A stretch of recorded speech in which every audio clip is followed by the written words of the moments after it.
Assalamualaikum warahmatullahi wabarakatuh. Selamat pagi untuk kita semua.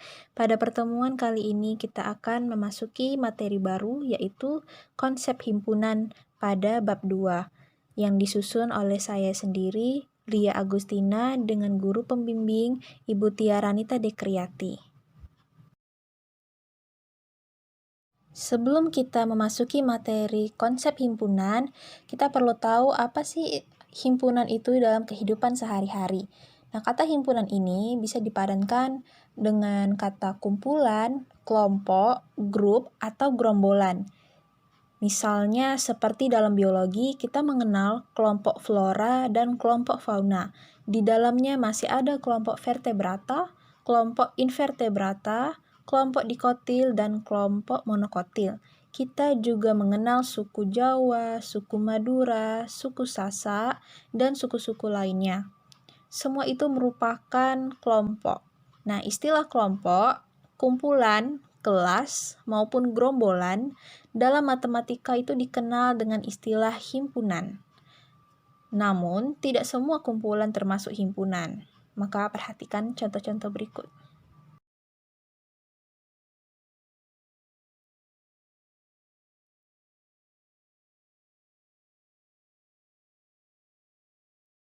Berikut ini ada beberapa contoh kumpulan yang termasuk dalam himpunan. Yang pertama ada kumpulan siswa yang lahir pada bulan Agustus, lalu kumpulan siswa laki-laki, lalu kumpulan buah-buahan yang diawali dengan huruf M, lalu kumpulan nama-nama di Indonesia yang diawali dengan huruf S, lalu kumpulan binatang yang berkaki dua, dan kumpulan negara di Asia Tenggara. Lalu ada contoh kumpulan yang bukan himpunan, antara lain ada kumpulan kota-kota besar di Indonesia, kumpulan orang kaya di Indonesia, kumpulan siswa yang pandai di sekolahmu, lalu kumpulan gunung yang tinggi di Indonesia, lalu kumpulan pelajaran yang disenangi siswa, dan ada kumpulan makanan yang lezat. Nah, dari kedua contoh ini, kita bisa melihat ada perbedaan antara kumpulan yang termasuk himpunan dan kumpulan yang bukan termasuk himpunan. Di mana letaknya? Yaitu pada himpunan ada batasan yang jelas dan dia dapat diukur dan tidak menimbulkan penafsiran yang berbeda-beda. Kalau kumpulan yang bukan himpunan, dia tidak memiliki batasan yang jelas, tidak dapat diukur, dan dapat menimbulkan penafsiran yang berbeda-beda. Maka kita dapat simpulkan, himpunan adalah kumpulan benda atau objek yang sudah didefinisikan dengan jelas.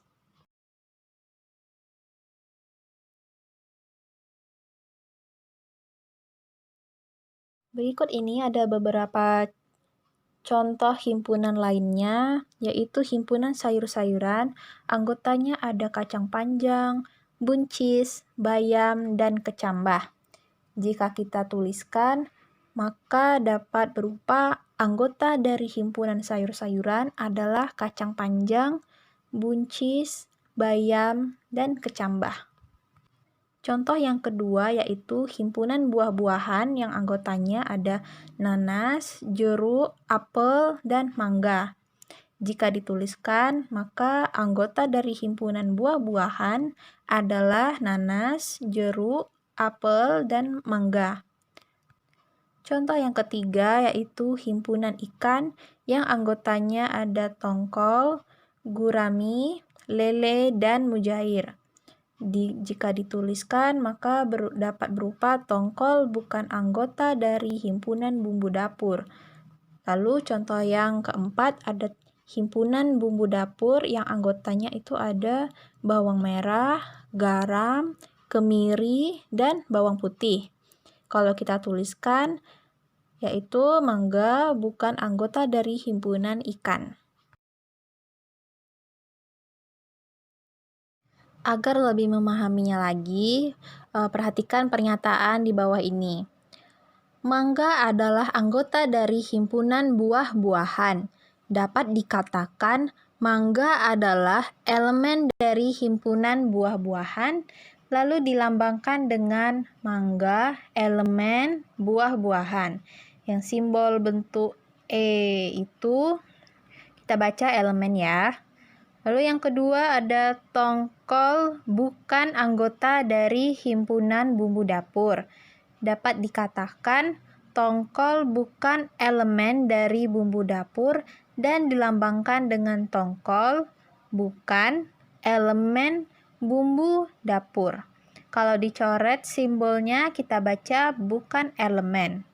Lalu yang ketiga, buncis adalah anggota dari himpunan sayur-sayuran. Kita katakan buncis adalah elemen dari himpunan sayur-sayuran dan dilambangkan dengan buncis elemen sayur-sayuran. Yang keempat, lele adalah bukan anggota dari himpunan bumbu dapur. Dapat dikatakan lele bukan elemen dari himpunan bumbu dapur dan dilambangkan dengan lele bukan elemen bumbu dapur. Contohnya, nyatakan pernyataan berikut benar atau salah. Nah, yang pertama, laba-laba itu elemen dari himpunan buah-buahan. Nah, jawabannya salah ya. Yang benar, laba-laba itu bukan elemen dari himpunan buah-buahan, karena laba-laba itu termasuk di himpunan binatang. Yang kedua, bukan elemen himpunan bilangan cacah. Nah, salah ya, karena 2 itu termasuk elemen dari himpunan bilangan cacah. Nah, ingat-ingat lagi pelajaran SD apa itu bilangan cacah. Yang ketiga, kangkung elemen dari himpunan sayur-sayuran. Benar ya. Lalu yang terakhir ada min 4 elemen dari himpunan bilangan bulat. Nah, jawabannya benar. Kalau min 4 itu termasuk elemen dari himpunan bilangan bulat. Selanjutnya, kita akan belajar cara menyajikan himpunan. Pernahkah kalian diminta orang tua menyajikan makanan untuk sekeluarga? Jika pernah, hal apa saja yang kalian perhatikan sewaktu menyajikan makanan tersebut? Coba kalian perhatikan gambar berikut. Gambar pertama, cara menyajikan makanannya berbentuk lingkaran. Yang kedua, menyajikannya secara bersusun. Yang ketiga, menyajikannya seperti saat undangan atau berjejer gitu. Nah, dari gambar ini terdapat berbagai jenis sajian makanan, ya kan?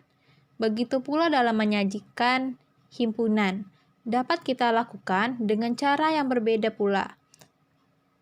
Terdapat 3 cara untuk menyajikan suatu himpunan dengan tidak mengubah makna himpunan itu, yaitu sebagai berikut.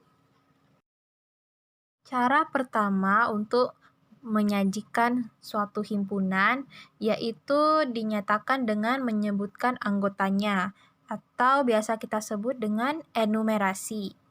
Suatu himpunan dapat dinyatakan dengan menyebutkan semua anggotanya yang dituliskan dalam kurung kurawal. Bentuknya seperti itu ya.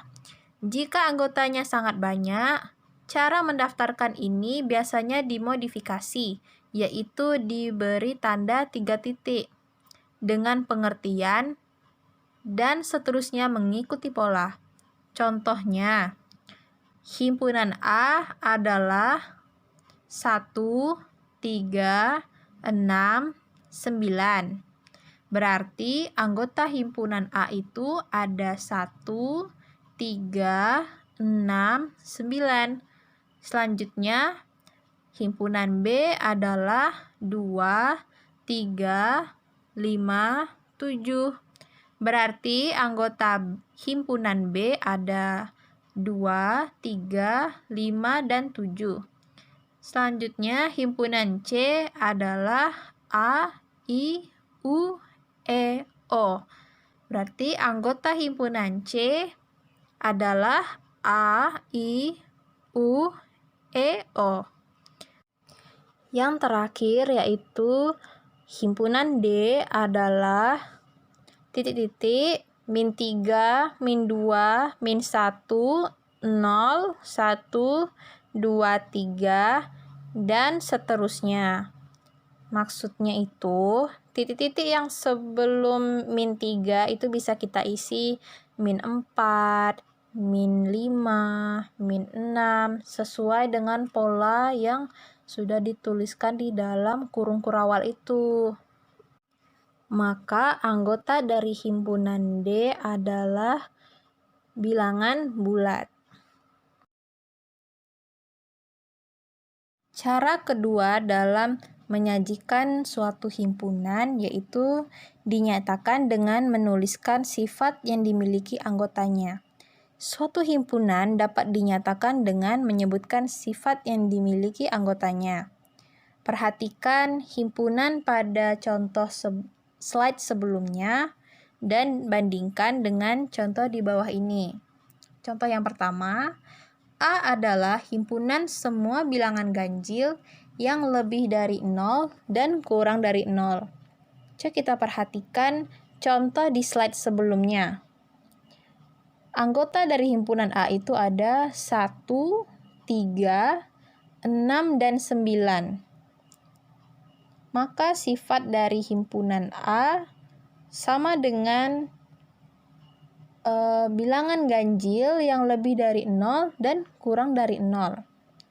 Begitu juga dengan contoh yang kedua, itu B adalah himpunan semua bilangan prima yang kurang dari 10. Kita lihat lagi di contoh yang sebelumnya, anggota dari himpunan B itu ada 2, 3, 5, dan 7. Lalu contoh yang ketiga itu C adalah himpunan semua huruf vokal dalam abjad Latin. Anggotanya itu sudah diuraikan di contoh yang sebelumnya, yaitu himpunan C adalah A, I, U, E, O. Lalu contoh yang terakhir, D adalah himpunan bilangan bulat. Sama seperti contoh yang sebelumnya.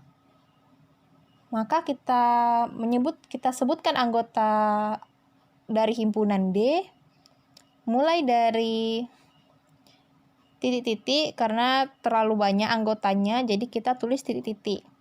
Lalu kita tulis min 3, min 2, min 1, 0, 1, 2, 3, dan seterusnya.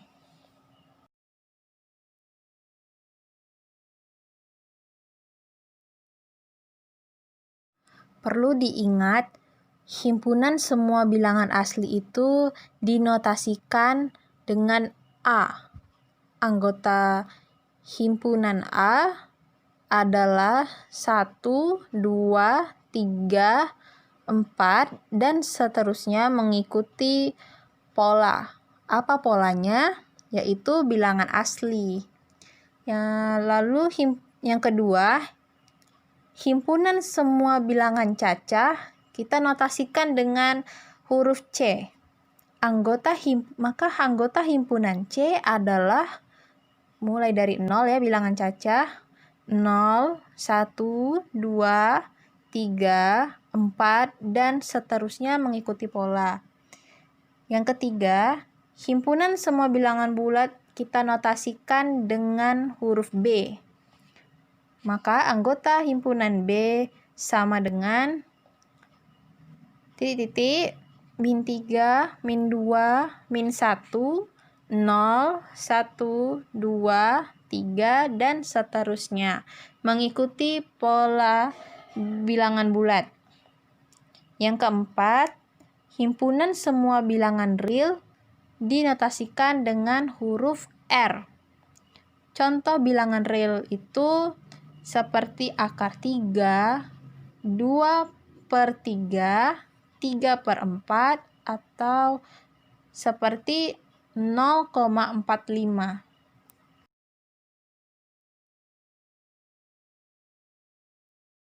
Cara ketiga yaitu dinyatakan dengan notasi pembentuk himpunan. Suatu himpunan dapat dinyatakan dengan menuliskan syarat keanggotaan himpunan tersebut. Bentuk umumnya itu seperti ini, yang artinya di mana X mewakili anggota dari himpunan dan PX menyatakan syarat yang harus dipenuhi oleh X agar bisa menjadi anggota himpunan tersebut. Simbol X itu bisa diganti oleh variabel yang lain seperti Y, Z, K, M, N, dan lain-lain.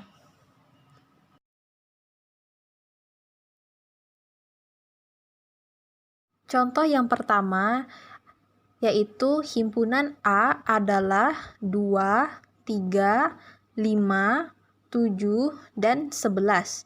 Dilihat dari anggotanya, A adalah himpunan bilangan prima yang kurang dari 12.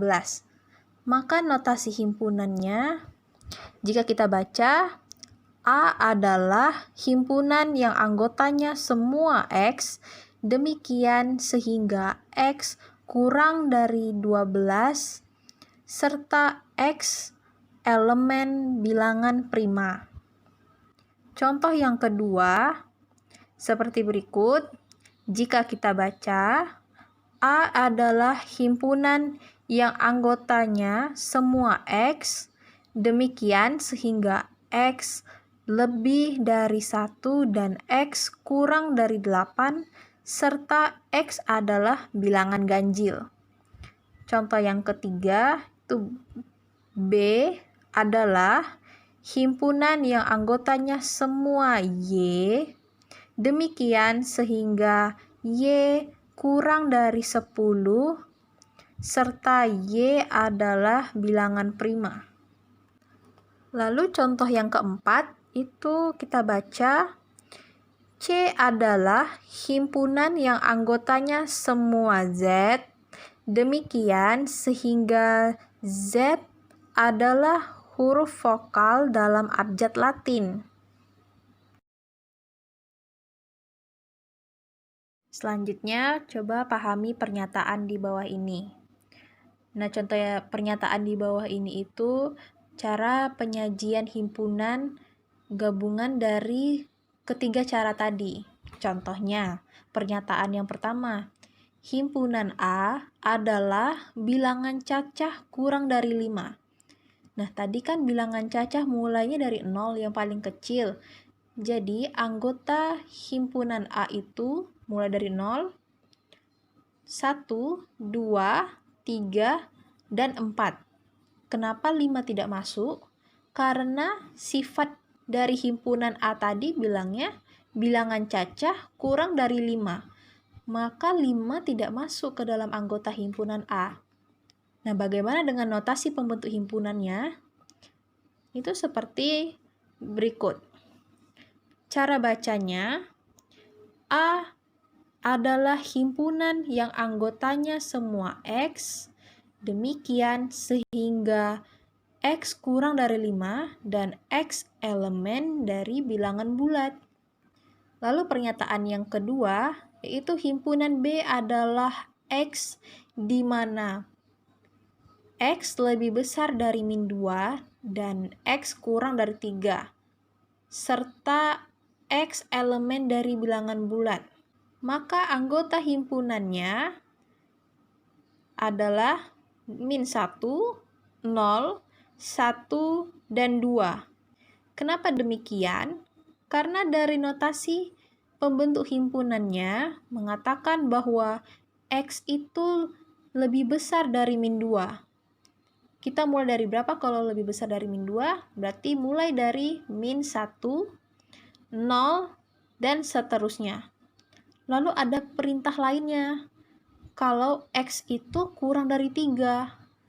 Nah, kalau kurang dari 3 berarti dimulai dari 2. Maka anggota himpunan dari B itu terbentuklah dari min 1, 0, 1, dan 2. Lalu sifat keanggotaan himpunan B adalah bilangan bulat lebih dari min 2 dan kurang dari 3, sesuai dengan notasi pembentuk himpunannya. Pernyataan yang ketiga yaitu himpunan C adalah 2, 4, 6, dan 8. Maka sifat keanggotaannya itu bisa 3, yaitu yang pertama C adalah bilangan asli genap yang kurang dari 10, atau C adalah bilangan cacah genap yang kurang dari 10, atau C adalah 4 bilangan genap asli yang pertama. Dan notasi pembentuk himpunannya itu ada 2. Yang pertama itu C adalah himpunan yang anggotanya semua X, demikian sehingga X lebih dari 1 dan X kurang dari 9, serta X elemen dari bilangan bulat genap. Atau notasi pembentuk himpunan yang kedua itu bisa jadi C adalah himpunan yang anggotanya semua X, demikian sehingga X lebih dari sama dengan 2 dan X kurang dari sama dengan 8, serta X elemen bilangan asli genap.